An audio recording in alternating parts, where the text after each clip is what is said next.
be present. Be present. And especially as it pertains to students of color.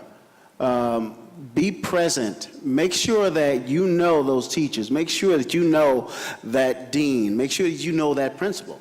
I got to tell you, I think there's a marked difference in how teachers, in my experience, react to a student whose parent they have a relationship with.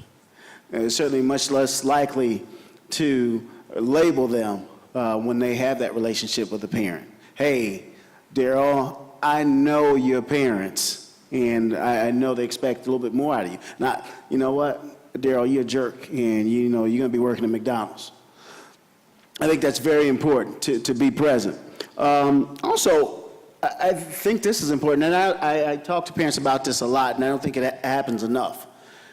Ask your dean, ask the teachers, call me with some good news every once in a while. Yeah, just call me with some good news every once in a while. No, just give me something else. That way I can palate that tough stuff. You know, make a deposit in the bank. Because we know you're going to make a withdrawal, as Chad said. You know, they're kids, so they make some mistakes. You know, at Oak Park River Forest High School, we worked really hard to make a school of 3,400 students a small school. So we work in teams, 3 counselors, a social worker, and a dean. We work with the same students for 4 years. So if you do have to have a situation where you want to talk about behavior or some other issues, you know who to call into that meeting. Each of us has a different perspective and a different responsibility as a part of your child's success team. If you do get a call from the school about behavior, it's important that you know that it is not a reflection of you as a parent. It's not. Kids misbehave. It happens.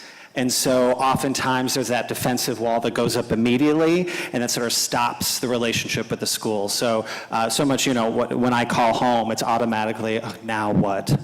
What did he do? What did she do? There's already that sort of, that thought that the principal's call is always negative. So please know if someone calls home, it's not a blame. With that, no matter how much it feels like blame, and I know it does, it's awkward for us as a school, as I'm sure it's awkward for you at home.